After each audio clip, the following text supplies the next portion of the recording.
Muy buenas, bienvenidas a todas, a todos y a todes. Tengo el placer de presentar el segundo encuentro del colectivo Feminismos por los Derechos Humanos, que tiene como temática feminismos que mueven el mundo, concretamente Latinoamérica. Nos acompañan para hablar sobre el tema Natalia Saracho desde Argentina. Ella es cartonera desde que tenía 13 años, es madre de 2 hijas adolescentes, integrante del movimiento de trabajadores excluidos de la Argentina y referente del Frente Patria Grande.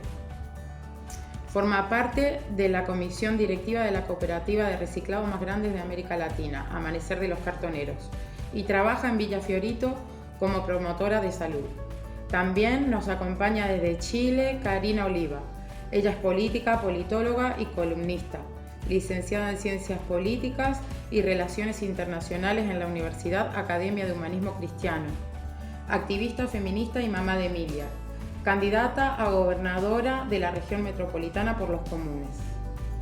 Desde México nos acompaña Gabriela González Otuño, madre feminista y profesora del Colegio de Estudios Latinoamericanos de la UNAM. Es integrante de los colectivos Muñeca Fea y Comandante Ramona. Desde Perú contamos con la presencia de Mar Daza Quintanilla, educadora popular e investigadora feminista, integrante de colectivos de ecología feminista y de colonialidad como Miradas Críticas del Territorio desde el Feminismo, Ecorrazonar y Glefas. Antes de nada quiero recordar y mencionar la situación en Colombia, la situación que está viviendo el pueblo de Colombia ahora mismo, y enviarle pues nuestro más fuerte apoyo desde el colectivo y manifestar pues nuestra repulsa al atropello que el pueblo colombiano está sufriendo a los derechos humanos. También queríamos comentar y poner en conocimiento que durante el transcurso de este evento hemos sufrido un ataque hacker, un ataque cibernético que nos ha condicionado a la hora de editar el vídeo, por eso veréis pues ciertos cortes a la hora de la edición.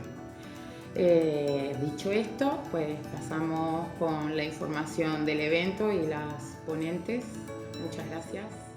Esas políticas tienen un sujeto hegemónico y también un propósito de cambio hegemónico que tiene que ver con procesos de blanqueamiento, procesos de instalar aspiraciones de progreso moderno colonial, de modernizarnos supuestamente, ¿no? De desclasar lo popular, de alfabetizarnos occidentalmente, en fin, de situarnos, urbanizarnos, porque todos ellos son parte también de los modelos extractivistas y de muertes que hoy en día cuestionamos y ante lo cual nos rebelamos, ¿no? Bueno, no sé cuánto me falta, compañeras, un par de minutos, quizá 1 minuto para terminar. En realidad llevamos unos 3 o 4 de más. Perdón, entonces para terminar... No pasa nada. Si quieres cerrar, ya luego lo descontamos de la siguiente ronda.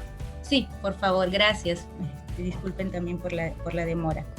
Bueno, entonces nos enfrentamos, nos rebelamos, nos organizamos ante ese régimen instituido que para nosotras representa muerte, precarización, explotación, como les decíamos, deshumanización de los cuerpos, no solamente que vivimos acá en el sur global, sino aquellos que emigramos y vivimos y somos fuertemente excluidas, racializadas, maltratadas, explotadas en el norte global, ¿no? Y eso lo vemos y eso también yo lo vivo porque son mis hermanas las que viven estas situaciones allá también, y me solidarizo por ello con todas las compañeras, mujeres feministas, las diversidades migrantes que ya están luchando contra las políticas fascistas y de muerte.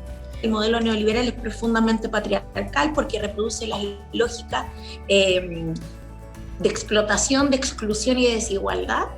También lo hemos hecho también lo hemos abordado desde el territorio con lo que ocurre en la pandemia. Y en ese caso estamos desarrollando sobre todo políticas que vayan en la constitución de las libertades de las mujeres y la diversidad y disidencias sexuales. Y ahí hemos desarrollado un plan importante de trabajo con muchas. Es que es impresionante hoy día ver que hay listas, por ejemplo, que a mí me toca recorrer la región completa. La región metropolitana concentra el 50% de la población de todo Chile. Además, el país es un país bastante largo, entonces tiene centros muy habitados y zonas muy deshabitadas. Y casi toda la región metropolitana, que es la capital de Chile, concentra la mayor cantidad de población y por tanto la mayor cantidad de electorado. Y ahí es importante ver que mujeres hoy día que han desarrollado política habitacional, dirigentes sociales, dirigentes de las ollas comunes, dirigentes también del campo laboral, dirigentes sindicales, hoy día son candidatas a la Convención Constitucional, hoy día son candidatas a alcaldesas en los municipios, hoy día son candidatas, o sea, desde el campo social, pero al mismo tiempo de la disputa de cómo recuperamos nuestra institucionalidad política para consolidar procesos de libertad a través de la garantía de los derechos de las mujeres y las disidencias. Y ahí creo que fue un momento el que vivimos desde el 18 de octubre con algo tan performático que fue lo que se conoció a nivel mundial, que fue la performance de las tesis, que genera no solo un sentido común de lo que significa el abuso y el maltrato, sino que también el rol que tiene el Estado en los sectores neoliberales. Yo hablaba con compañeras de otros países y decían, oye, pero igual el Estado lo queremos disputar, el Estado no es el enemigo. Sin embargo, cuando uno convive en una sociedad profundamente neoliberal como es Chile, que uno tiene privatizado hasta el agua, la electricidad, el derecho a la educación no existe, el derecho a la salud. O sea, nosotros tenemos garantizados los derechos a los accesos. Y en la medida que cada uno de los ciudadanos que vivan en este territorio pueden pagarlos, los pueden tener. No hay ningún derecho hoy día en las mujeres garantizado a ningún ciudadano que no sea a través del acceso. Y ahí esa ruptura que logra imponerse de la lógica de las tesis irrumpe porque hace cuestionar distintos espacios. Desde las relaciones que se dan en el hogar, lo que pasa con en las relaciones familiares entre niños y niñas adolescentes, las personas mayores, las y los trabajadores, incluso en los espacios de trabajo entre los compañeros y las compañeras de trabajo, también generó un choque de paradigma que primero golpeó, quedamos un poco todos viendo para dónde vamos, pero hoy día se han ido reacomodando y también cambian las relaciones sociales y políticas. Y en el caso nuestro, somos la única candidatura a los gobiernos regionales a nivel nacional que se ha instalado como la candidatura feminista,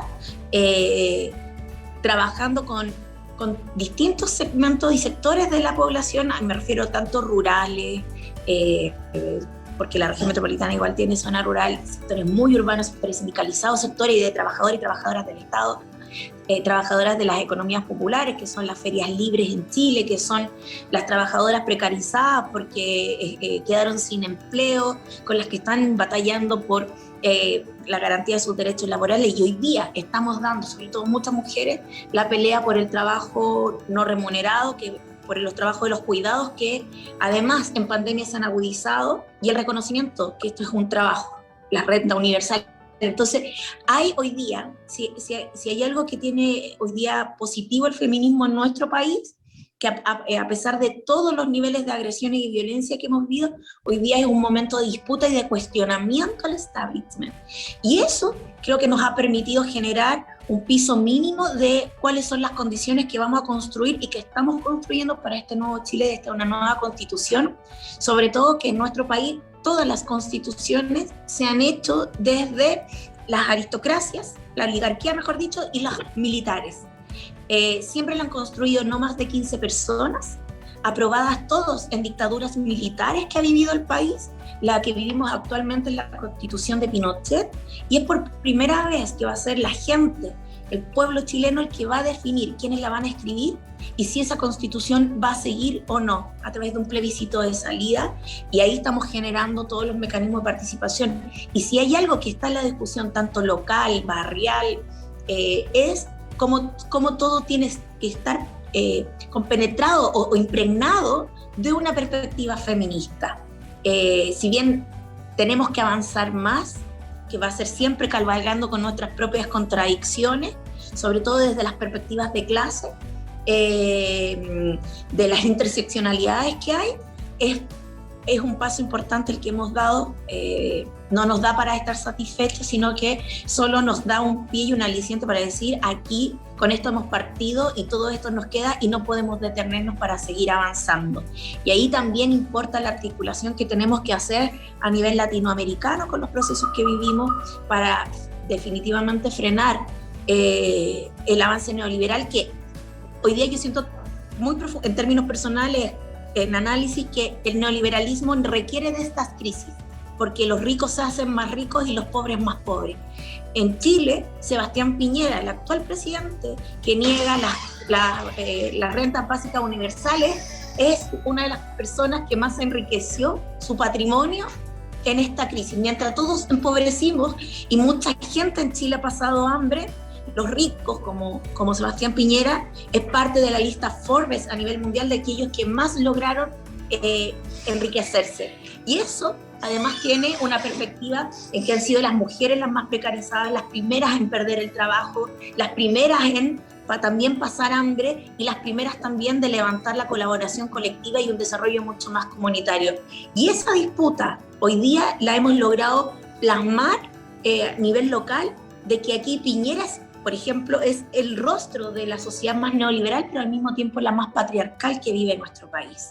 Y eso ha quedado manifiesto socialmente. Las manifestaciones en Chile no han parado, el abuso policial no ha parado, eso ha sido permanente, el Estado policial y militarizado ha crecido, y eso también tiene un impacto en las comunidades indígenas, y eso en general, para no seguir alargándome, porque en realidad está cambiando tanto todo y tan rápido en este país que podría estar horas y horas contando de cómo también el feminismo se ha embarcado en las luchas también, y cómo también ha asumido un rol de superar la colonización que tiene nuestra sociedad tan occidentalizada y tan apegada a los patrones más neoliberales en todos los sentidos.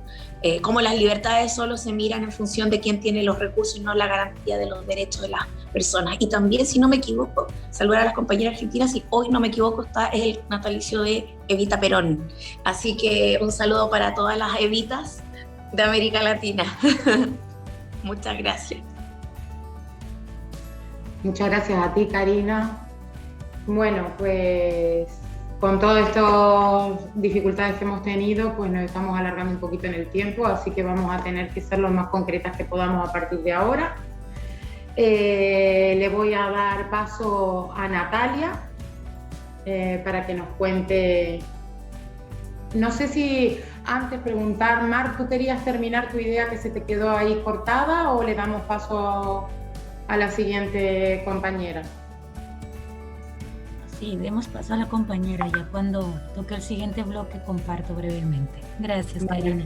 Gracias a ti. Victoria también. Gracias a ti. Pues entonces, a ver, vamos a escuchar a Natalia desde Argentina.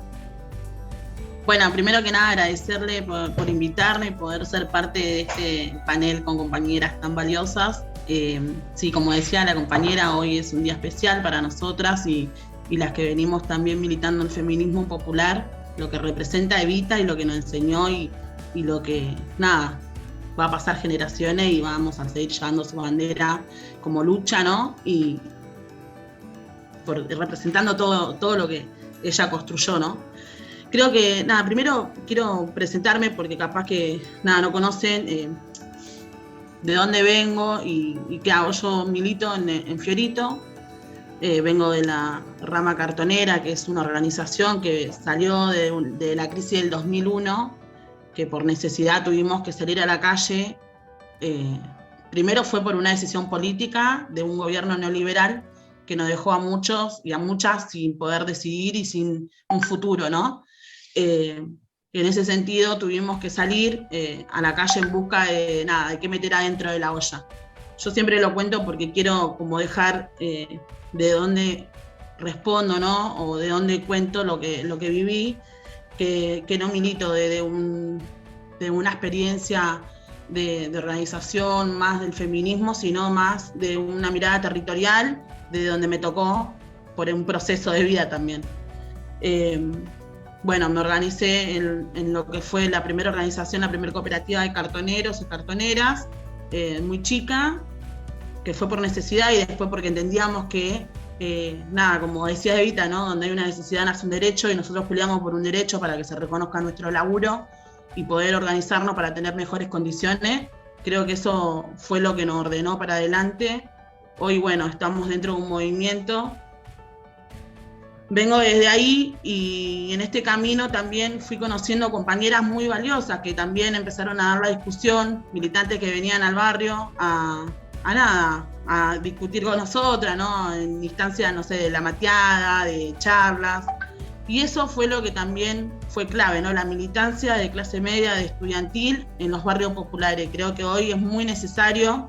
No quiero mezclar los temas. Primero quiero cerrar esta idea de la importancia de esa compañera en ese momento, de venir a militar a un barrio, de venir a discutir con las pibas del barrio, a decir, che, esto que ustedes están haciendo está muy piola y tiene un nombre, se llama feminismo popular, ¿no? De donde venimos nosotros acompañando, de organizar una olla popular, de acompañar a una piba que sufría violencia de género, de la sororidad, ¿no? De saber que nos llegaba a retirar un pibe a la escuela, bueno, lo íbamos a buscar nosotros, de cómo nos organizábamos.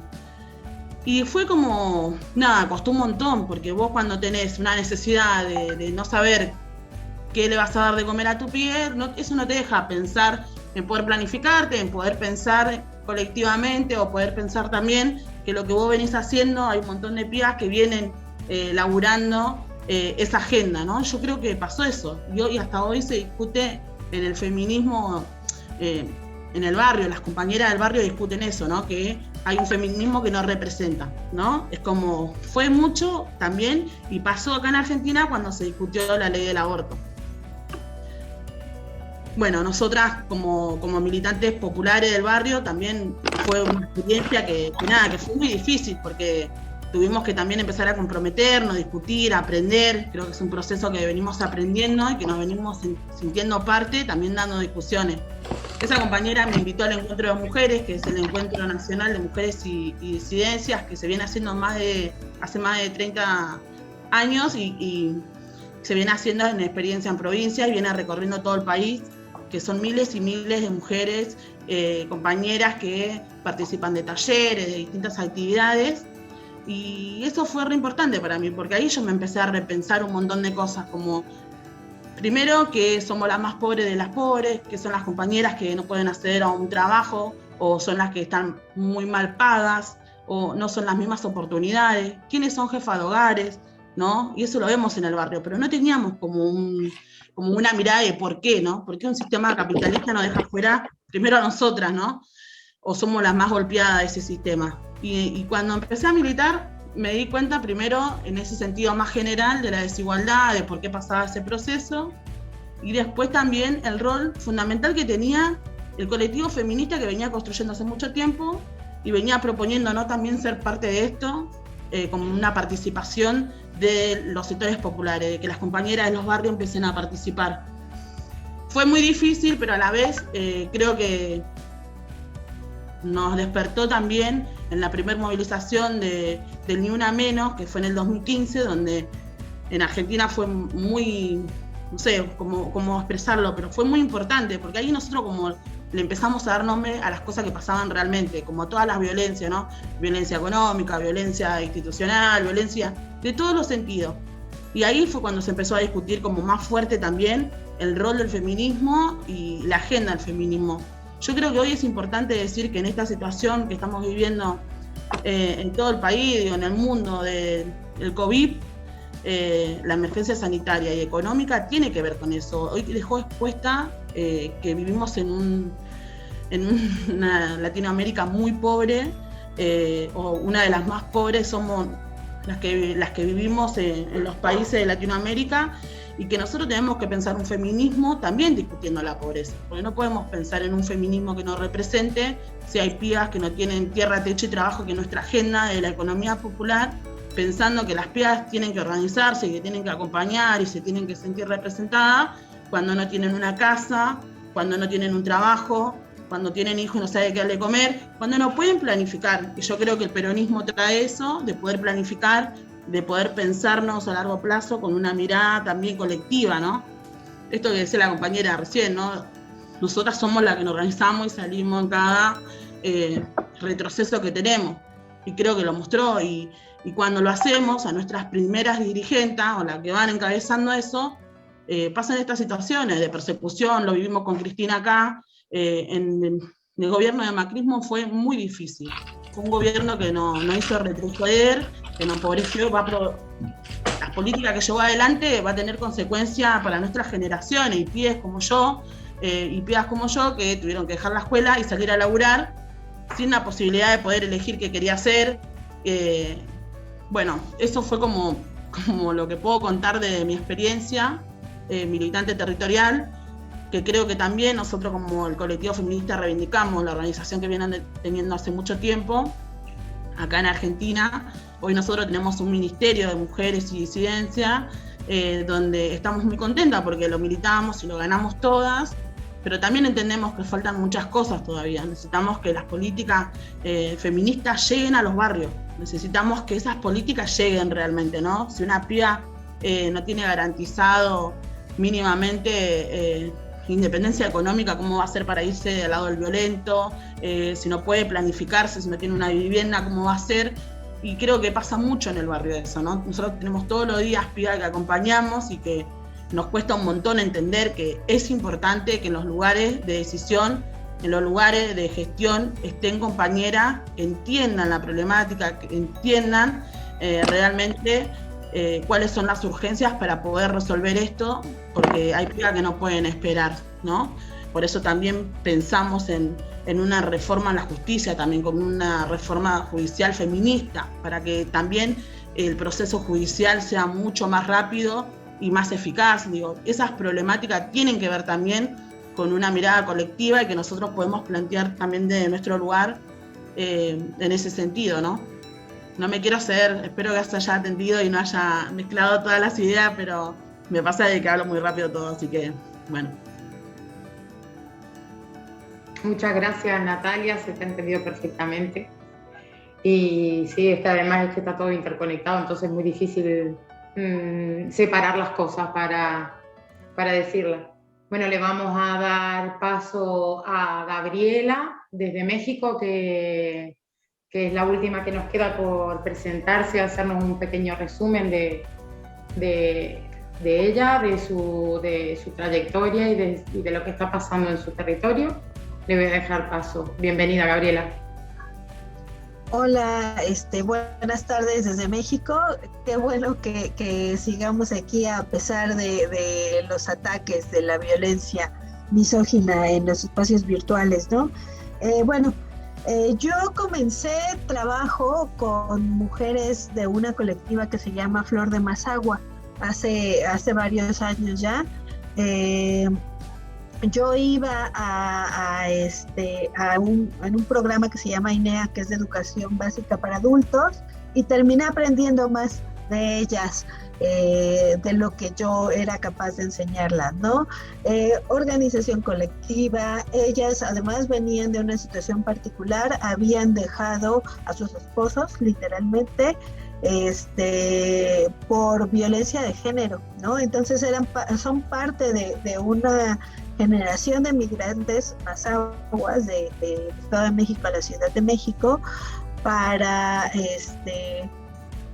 resistir estas violencias, ¿no? Habían tenido ahí diferentes vaivenes también con su quehacer como mujeres que trabajaban en material textil, y al final ellas habían podido sacar su propia cooperativa, ¿no? Entonces con ellas aprendí mucho.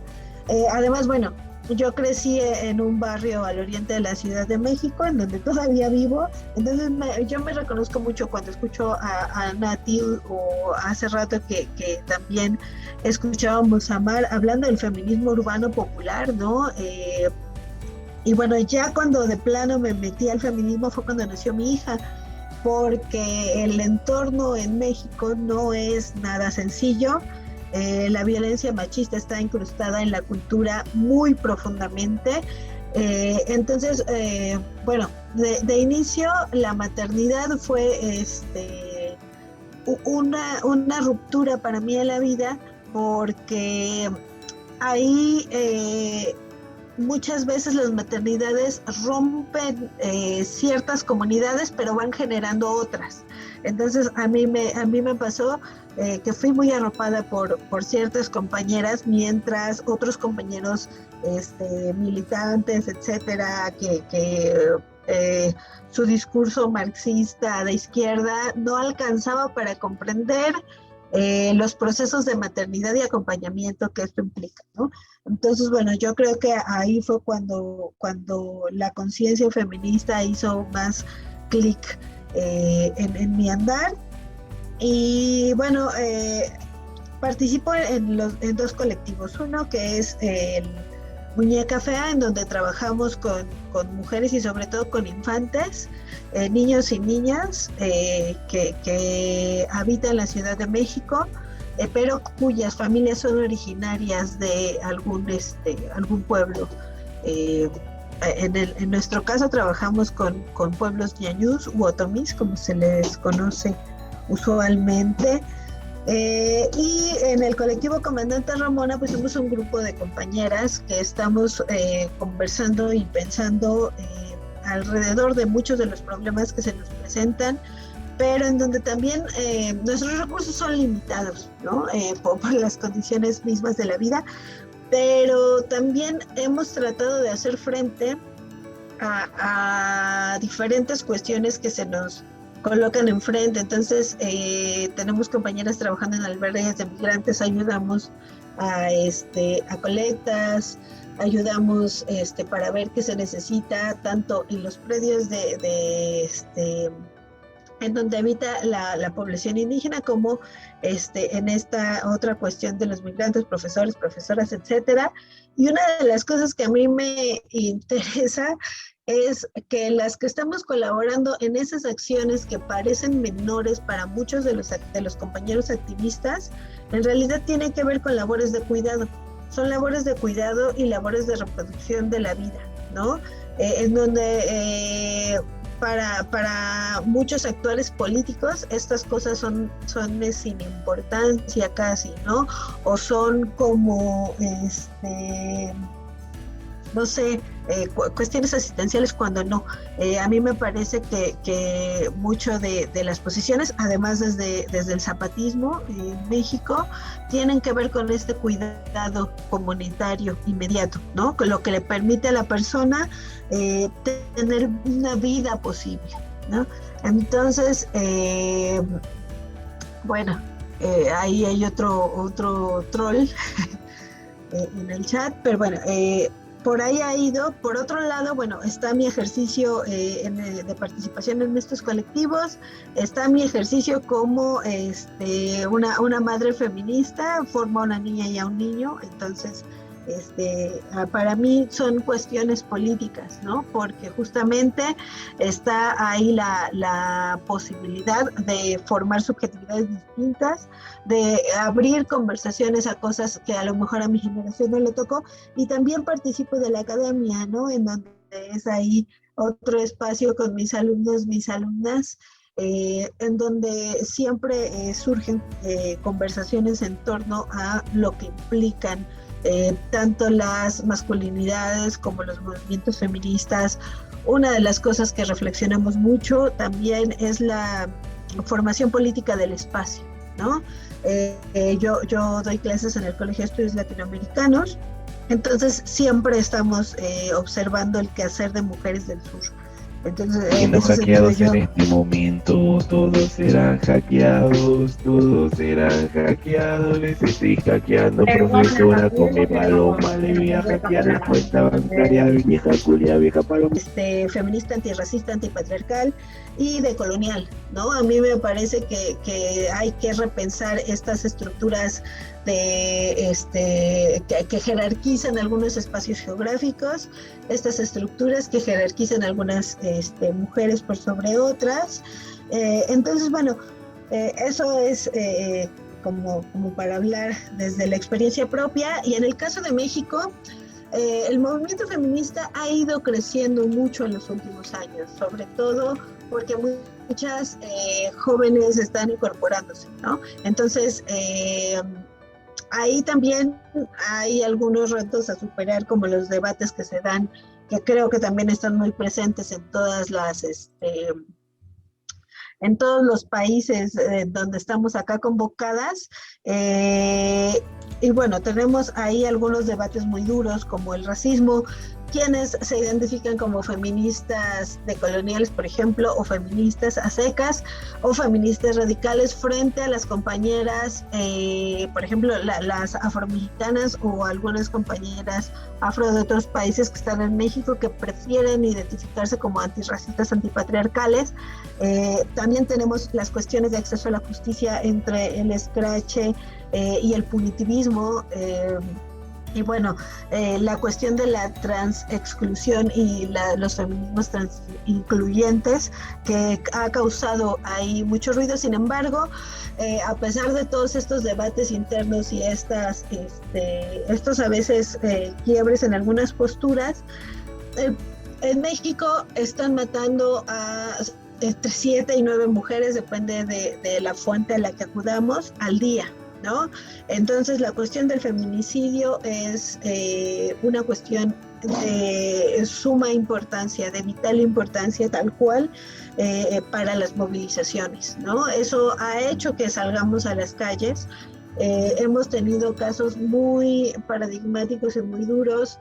En el caso de la universidad tuvimos el feminicidio de Lesbi, pero en Puebla está el de Mara. Hay una cantidad impresionante de nombres que se nos agolpan y a veces no alcanzamos a contar, ¿no? Esto es una emergencia nacional y ahí es donde todas cerramos filas, ¿no? Necesitamos presencia en la calle, necesitamos acompañamientos también, que es hacia donde creo que muchos y muchas de las colectivas feministas nos hemos movido, acompañamientos para ejercicios de derechos sexuales, derechos reproductivos, muchos acompañamientos en procesos para salir de violencias, sea desde la sexual y la física, que son las más evidentes, pero también acompañamientos en violencias económicas.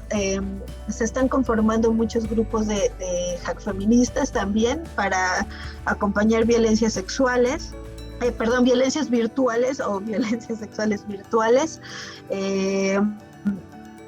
Hay muchas mujeres, sobre todo mujeres de pueblos originarios, que están defendiendo recursos y territorios, ¿no? A mí me parece que es otra de las cosas que nos hará salir a las calles pronto.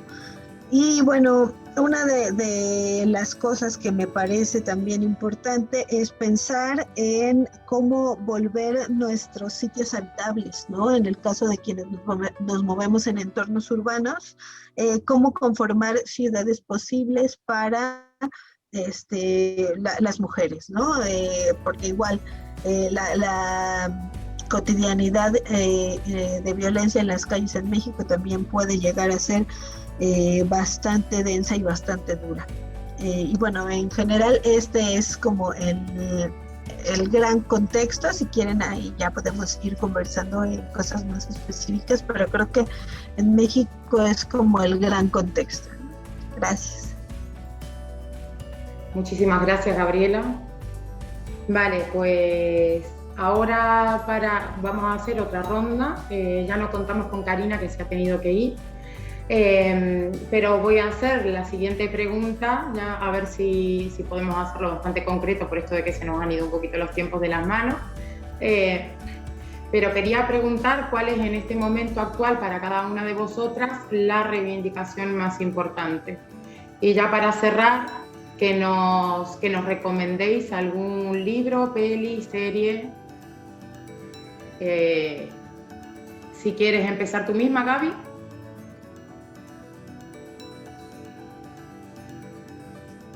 Sí, bueno, empiezo con una de las cosas que se me pasó en la participación anterior es que yo también quiero hacer evidente mi solidaridad con las compañeras, los compañeros, compañeras colombianas, sobre todo con las mujeres. A mí me ha tocado leer testimonios en estos días de mujeres arropando a otras frente a las represiones estatales, entonces toda la solidaridad con ellas. Y bueno, la serie El asesinato de Marisela Escobedo está en Netflix, que es ahí como la plataforma más popular, y me parece que da ahí una visión amplia y dura, porque así es la condición de la búsqueda de justicia por un feminicidio, ¿no? Entonces, bueno, es ahí la recomendación. Yo insisto, la defensa de la vida de las mujeres en el caso de México. Ese es el punto en el que todas cerramos filas, ¿no? Porque cualquier día, cualquiera sobre todo mujeres jóvenes, puede ya no aparecer, pero también ocurre a veces con las mujeres de edad un poco no tan chica. Pero a mí me parece que es una sistematización de violencia extrema, ¿no? No se trata nada más de números, o no se trata nada más de situaciones aisladas, ¿no? Tenemos un problema realmente grave encima. Algunas de las cosas que se han detectado, por ejemplo, es que empiezan a desaparecer mujeres del mismo cuadrante, ¿no? Se va moviendo, ahí van extrayendo a estas jóvenes y nunca más vuelven a aparecer, ¿no? Hay familias que llevan décadas o llevan muchos años buscando a desaparecidos, pero sobre todo a mujeres, ¿no? Entonces estamos hablando de una violencia sistemática, por un lado, que está relacionada a grupos de crimen organizado, grupos de trata, etcétera, pero también tenemos los feminicidios de doméstica o de entornos muy cercanos, personas o hombres que asesinan a mujeres que conocen o con quienes tienen vínculos muy cercanos. Entonces es una violencia que tiene muchos escenarios, pero que nos hablan de una estructura que permite que se asesine, y que sean vidas que valgan menos que las de los pares varones, ¿no? Entonces a mí me parece que el principal problema que tenemos acá es ese. No sé si quieran que agregue algo más. El asesinato de Marisela, se me fue el apellido, pero creo que así se llama, creo que nada más viene el nombre, el asesinato de Marisela. Ok, muchas gracias, Gaby. Escobedo, creo que dijiste, Gabriela, antes. Victoria. Sí, gracias, Vicky. Es Marisela Escobedo, sí. Vale, muchas gracias. Pues continuamos, no sé si quiere, le voy a dar paso a Natalia ahora para que nos comente a ver cuál es su mayor reivindicación en este momento y que nos recomiende una serie, un libro o una peli. Nati. Bueno, yo me había olvidado también, le quería contar que nosotros también, por lo menos yo entiendo de que es importante seguir organizándonos, esto que decía la compañera, ¿no? De los casos de femicidio que hay. Primero que hoy estamos en una situación muy compleja, ¿no? Por todo lo que está pasando en el mundo, pero bueno, eso también nos tiene que dar fuerza para seguir haciendo estas instancias, encontrarnos, debatir y darnos fuerza, porque creo que es así, digo, hermanadas.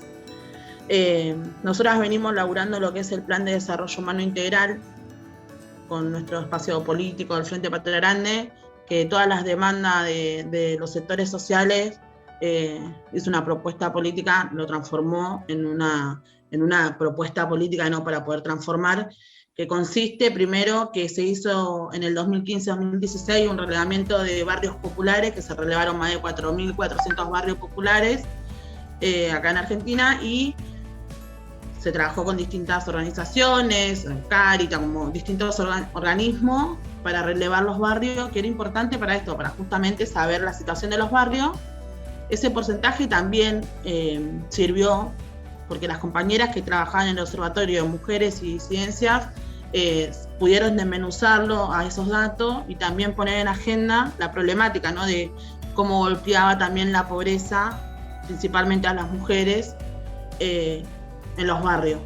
Eso sirvió también para poder planificar un plan post pandemia, pensando cómo vamos a salir de esta situación, y que claramente no es de arriba para abajo, sino es de abajo para arriba, y tiene que ver cómo vamos a hacer para crear puestos de trabajo, cómo vamos a hacer para organizar los barrios populares, creando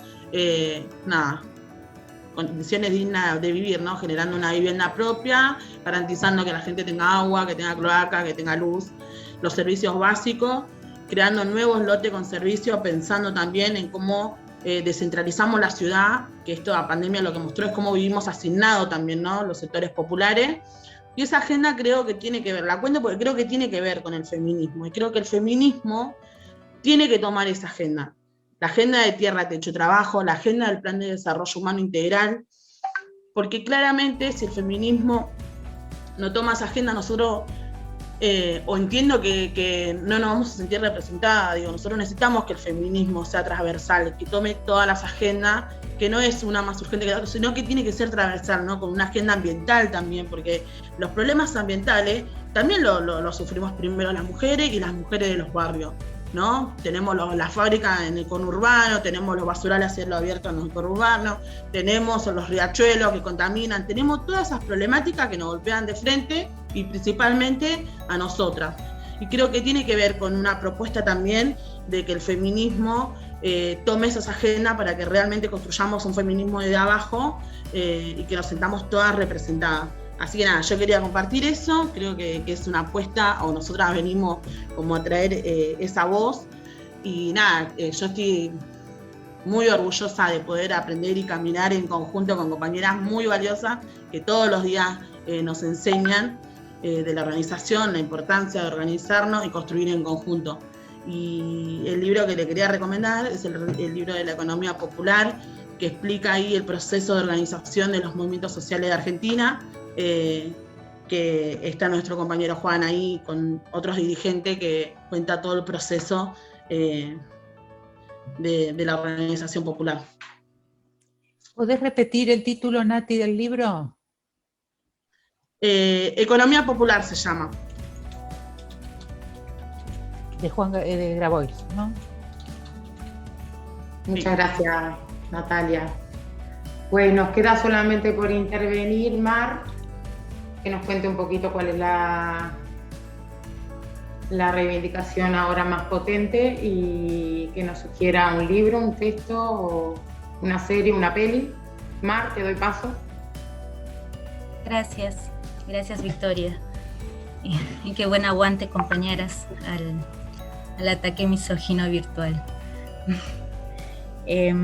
Bueno, sí, creo que una de las reivindicaciones más fuertes, que tal como lo comentó también Karina, aquí en Perú y en varias partes en América Latina, nuestra Avia Yala es pues por procesos constituyentes, populares, soberanos, solidarios, antipatriarcales, despatriarcales, anticoloniales y descoloniales, ¿no? Acá en Perú también estamos en un momento, como les decía al comienzo, de estallido social y de implosión social para transformar las estructuras patriarcales, capitalistas y coloniales que desde hace muchísimos años, ya más de 500, y desde la República también más de 200, pero ahora en particular en el tiempo contemporáneo, hace 30 años, han convertido a nuestro país en fuente de pobreza, de empobrecimiento, como decía la Nati, de exclusión, de explotación sin límites también de nuestros territorios, de lo que llamamos ajenamente naturaleza, y nos está replanteando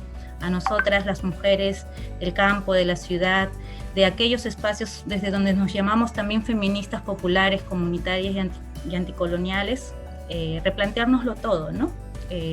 Y eso es también otra reivindicación, el de revisar todas aquellas cosas que consideramos hasta ahora, compañeras feministas, como las certezas, ¿no?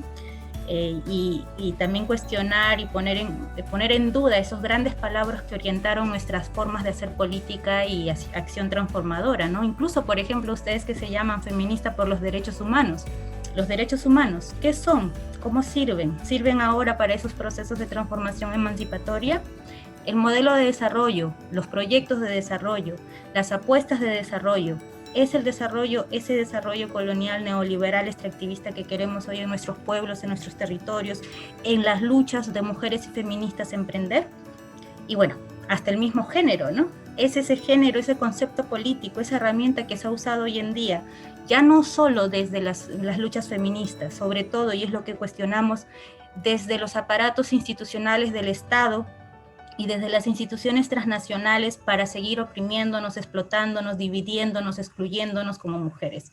¿Queremos seguir usando esas herramientas del amo?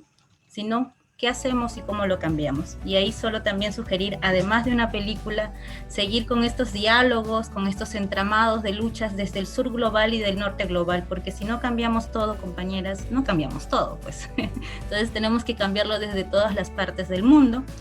Y bueno, seguir como también animando a hacer estos diálogos críticos desde el sur y el norte, ¿no? Es decir, también queremos saber cómo están ustedes, qué están luchándola, cómo la están haciendo y cómo podemos articular para traer abajo realmente este sistema criminal, ¿no? Esta alianza criminal del patriarcado, la colonialidad y también el capitalismo extractivista.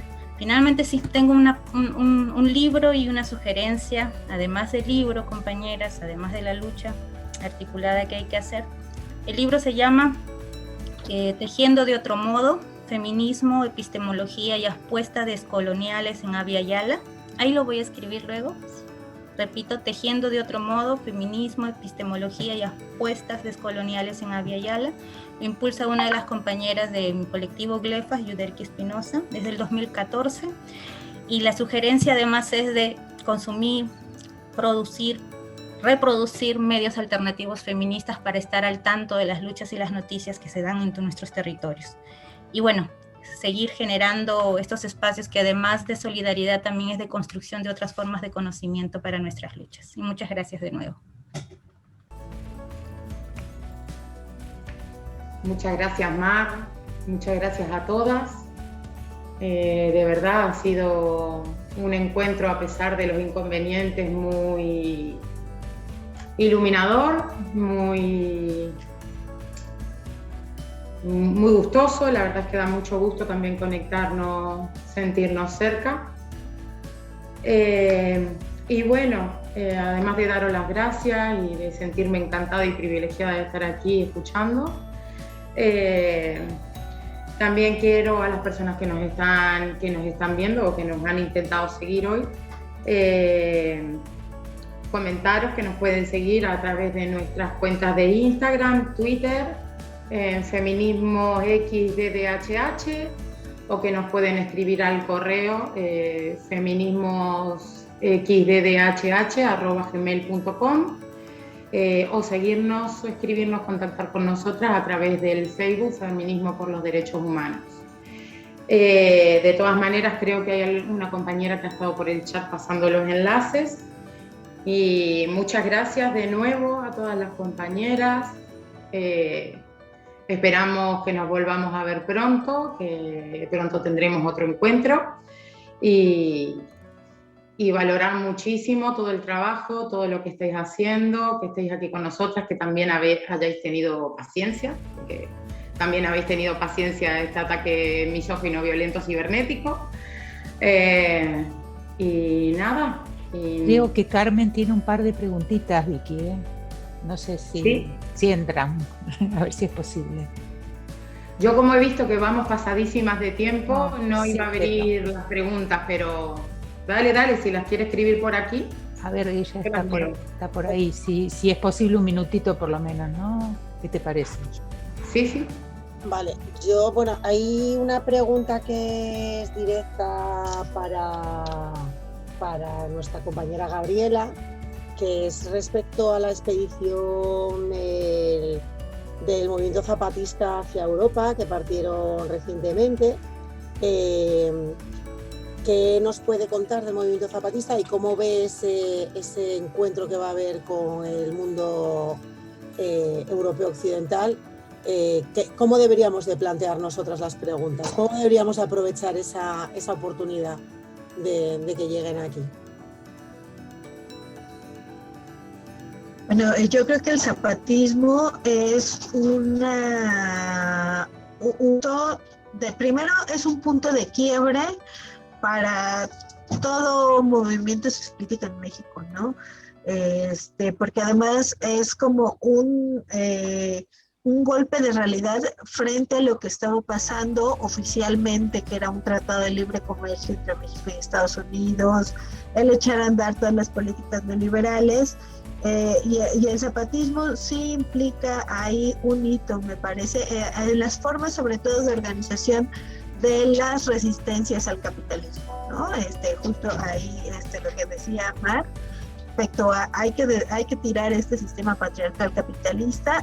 Esa impronta en México la da el zapatismo. Después, el quehacer de las mujeres zapatistas, que además no se identifican como feministas, es súper, súper interesante. La ley de mujeres, por ejemplo, que es resultado de la lucha contra las violencias hacia las mujeres dentro de las comunidades zapatistas, ¿no? Son acuerdos que se van generando con sus compañeros. Entonces yo creo que esa ley de mujeres zapatistas es una fuente de donde se abreva no nada más los feminismos populares aquí en México, sino los feminismos decoloniales en toda Villayala. Entonces creo que ahí hay que poner atención sobre sus documentos. En los últimos años han realizado encuentros de mujeres, pero no nada más encuentros de mujeres, ¿no? La escuela zapatista también lleva un buen rato, y los encuentros también hacia el sur del norte, como a veces se llama, ¿no? Es decir, todas estas comunidades de organización y acción en contra del capitalismo, en contra del patriarcado, en diferentes países en Europa.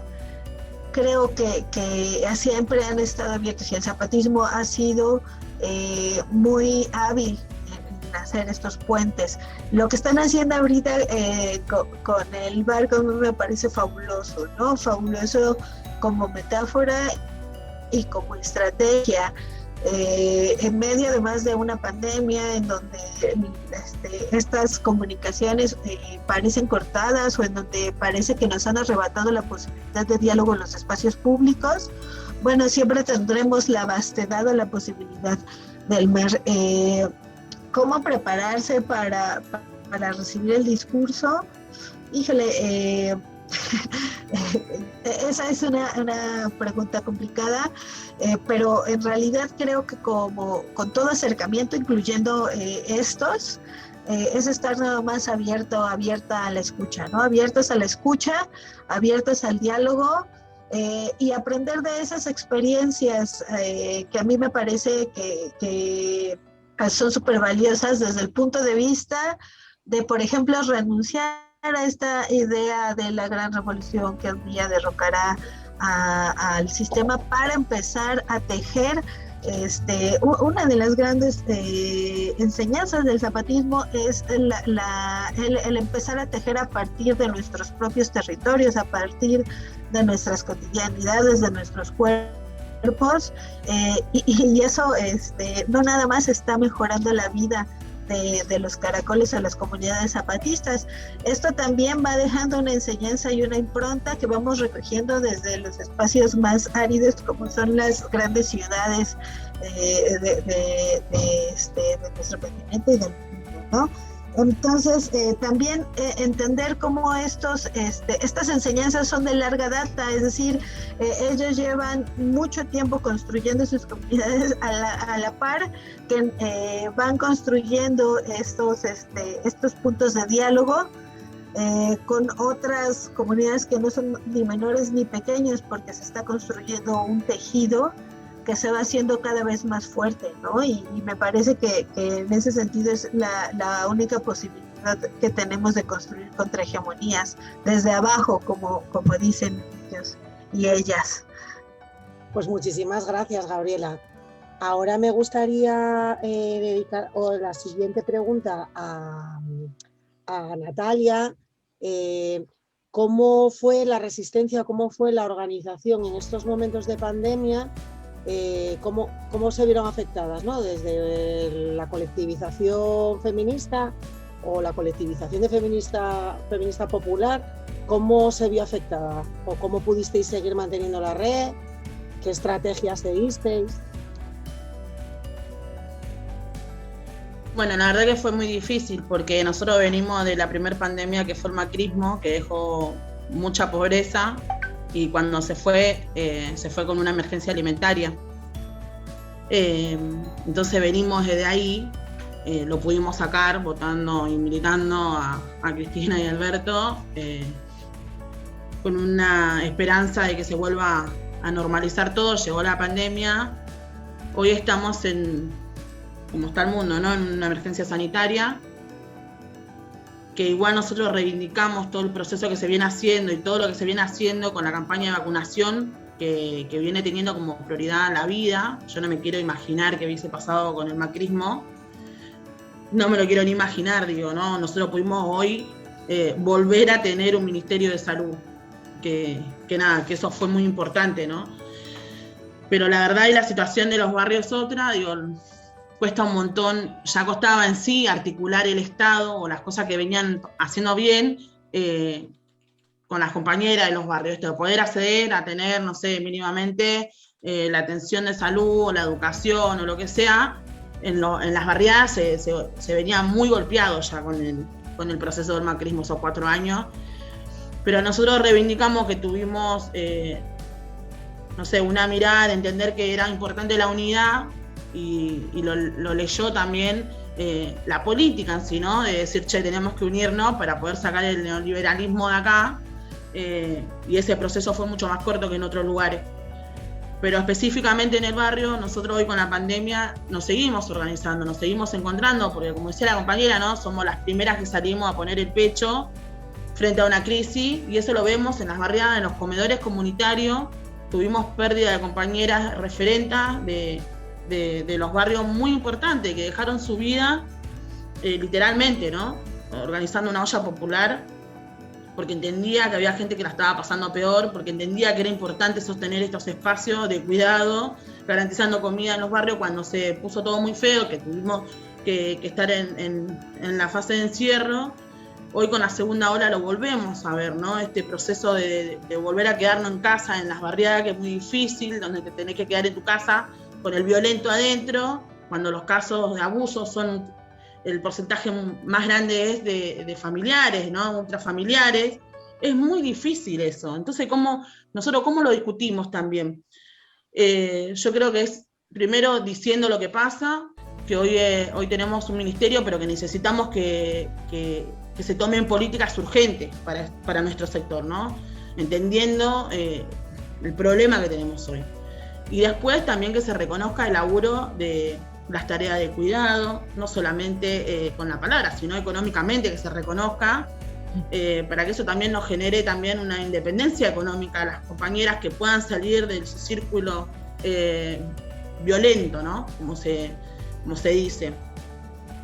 Pero nada, creo que es fundamental. Nosotros nos seguimos organizando, nos seguimos encontrando en los lugares donde nos toca militar, donde nos toca organizarnos, pero creo que las compañeras en ningún momento se guardaron, siempre estuvieron de este lado de la trinchera, en los comedores, con las carpas sanitarias, con las postas sanitarias, promoviendo el tema de la vacuna, que es muy difícil, porque si vos no tenés conectividad, si no tenés un celular, o sea, quedás afuera del sistema, ¿no? Es un sistema que te excluye, que te deja afuera, que no te deja ser parte, digo, ¿no? Que no te pregunta, o sea, te deja afuera. Hoy para vacunarte vos tenés que tener un celular porque la notificación te llega por mail, hay mucha gente grande, hay muchas compañeras de los barrios que también la problemática que tenemos con los medios de comunicaciones, los monopolios que están, ¿no? Representando intereses de las corporaciones y del neoliberalismo, ¿no? Todo el tiempo diciéndote lo que tenés que pensar, mintiéndote, no informándote, mintiéndote.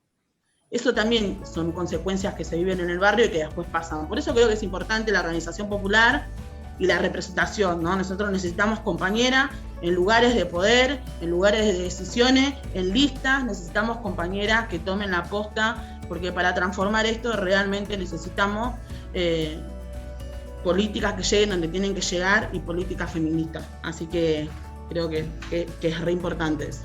Pues muchas gracias, Natalia. Y ahora una última pregunta para Mar. Bueno, Mar fue yo creo que la que más se extendió hablando de, estamos en unas charlas que se llaman encuentros con Latinoamérica, pero Mar yo creo que fue la que más habló de los desencuentros que tenemos con los feminismos europeos.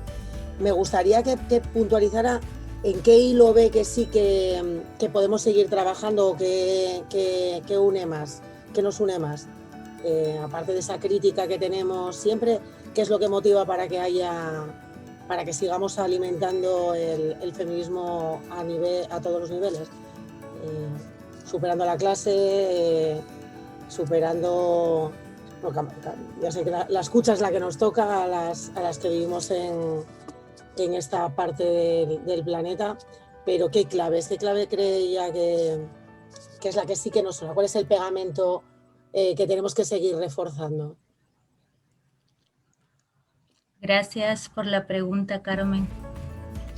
Por acá hay, bueno, a veces en estos momentos, en estos escenarios de encuentro/desencuentro, porque creo que es parte como de una dinámica dialógica, dialéctica, constructiva, ¿no? Usamos una frase de un compañero de izquierda, de la intelectualidad crítica también, que dice, ¿no? Los disensos, que podemos también llamar desencuentros, tal como lo ha dicho Carmen, es otra forma de acercarnos, y yo diría también de construir, porque si no nos los decimos y si no lo problematizamos, entonces ¿cómo transformamos? ¿No? Y es a eso a lo que apelo, transformarnos profundamente, y creo que todas nosotras aquí en esta charla, con todo lo que hemos planteado, estamos buscando esos procesos, esas prácticas otras transformativas, emancipatorias, como ustedes mismas se plantearon para hacer la organización y creo que para generar este espacio de diálogo, ¿no? Y bueno, ¿qué podemos hacer en ese escenario, creo yo? Y es una de las cosas que siento se ha puesto mucho en evidencia, hilar esas prácticas, por ejemplo, de descolonización de los feminismos, que hemos hablado de diferentes maneras ahora. Lo necesitamos hacer en todas partes, en todos los territorios, en todas las formas en que se expresa la lucha feminista y, como decía también Gabriela, la lucha de las mujeres, que sin decirse, llamarse o adscribirse al feminismo, también están luchando por lo mismo o por cuestiones muy parecidas a las de nosotros, ¿no? Que es como la de derruir este poder que nos explota, nos margina, nos excluye, pero también nos usa como materia prima, compañeras. Nos usa como materia prima. Y acá hablo no solo de los territorios, de lo que mal se llama recursos naturales. Hablo de nuestras vidas, de nuestros cuerpos como pueblo, como mujeres racializadas en los territorios del sur y allá, en los territorios del norte. Nuestras hermanas migrantes. Y hablo también porque es necesario nombrarnos de esa manera. ¿Qué hacen ustedes con esa problemática de las mujeres migrantes allá? ¿Cómo descolonizamos los feminismos asumiendo la lucha de las hermanas migrantes, de los cuerpos migrados, ¿no? Es, por ejemplo, una forma en que nos podemos acercar y seguir construyendo. Otra forma es poner en discusión todo lo que tenga que ver con la teorización y la ideología que está detrás, la ideología dominante que está detrás del desarrollo. Nosotras no queremos desarrollarnos, hermanas. No queremos ser parte del sistema a través de esos medios. Teorías, políticas públicas, políticas del Estado, proyectos de cooperación internacional, investigaciones, etcétera, en nombre del desarrollo hace más de 40, 50 años que lo que hace es expoliar, explotar, despojar territorios, vidas, formas otras de ser mundo, de vivir en esta tierra, que ahora defendemos, también con nuestras vidas, porque eso es lo que pasa en Colombia, eso es lo que pasa en Chile y también es lo que pasa en Perú. Esa forma otra de vida, de lucha, es la que está ahorita en disputa contra el capital, que acá en el Perú se llama, por ejemplo, fujimorismo, ¿no? Ahora estamos en una lucha frontal contra el fujimorismo por séptima elección electoral, por séptima periodo electoral. ya está, o sea, es realmente, no saben la impotencia que sentimos frente a este poder que nos arrebata todo, no solo la salud ahora en pandemia, sino las posibilidades de vivir dignamente como pueblos, ¿no?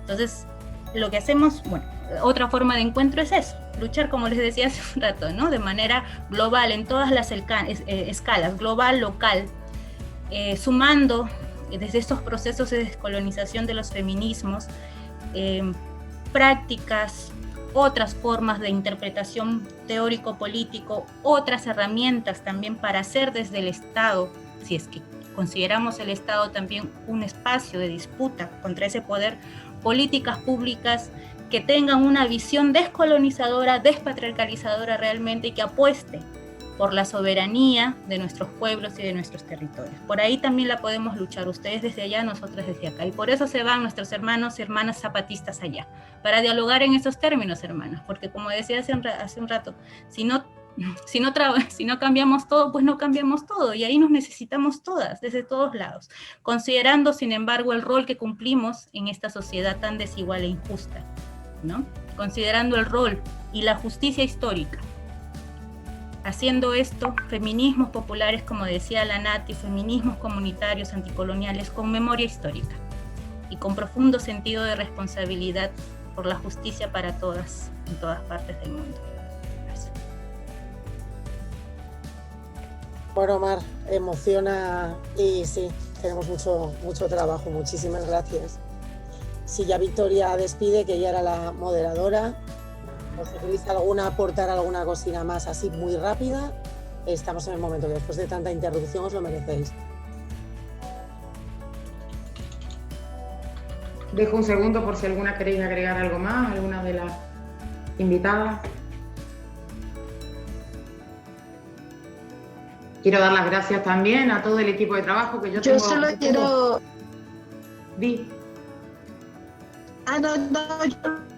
Yo solo quería decir que un paso a pensar en la descolonización es este tipo de espacios, ¿no? En donde podamos intercambiar las problemáticas que compartimos, en donde se puede entender cómo se está poniendo el cuerpo desde acá, ¿no? Y también, como mencionaba Mar, escuchar cuáles son las problemáticas de ustedes, creo que ya es un paso. Gracias. Gracias, Gaby. Pues eso me pareció muy, muy interesante, este punto de vista de la autoconciencia, del autocuestionamiento de la propia visión y de colonizar la propia visión desde todas partes del globo. Quería dar las gracias, además de a las compañeras que están hoy exponiendo y que se han tomado el esfuerzo, que hay diferencias horarias, hay muchas dificultades, y se han tomado el esfuerzo de estar aquí acompañándonos y compartiendo con nosotras. También quería agradecerles pues a las compañeras que han estado más en la parte organizativa, que están todas ahí detrás no se ven, yo tengo la cara aquí delante, pero hay un montón de compañeras por ahí detrás que lo han organizado todo. Muchas gracias también a las personas que nos han seguido durante el evento con tantísima paciencia por los incidentes que hemos tenido. Y nada, pues con la invitación de que estéis pendientes, que en breve nos volveremos a ver. Muchísimas gracias y cerramos por aquí, si os parece bien. Que nos envíen las compañeras lo que se había recomendado, eso sí nos lo dejan por escrito, las recomendaciones que habían hecho de libros. Están cogidas. Yo por lo menos las he apuntado. Están cogidas. Mil gracias a todas, chicas. Disculpen las dudas. Muchas gracias, compañeras. Gracias, Gaby. Gracias, nos estamos viendo. Cuídense. Gracias. Abrazo a todas. Abrazos a Latinoamérica. Abrazo enorme. Muchas gracias. Abrazo enorme y salud.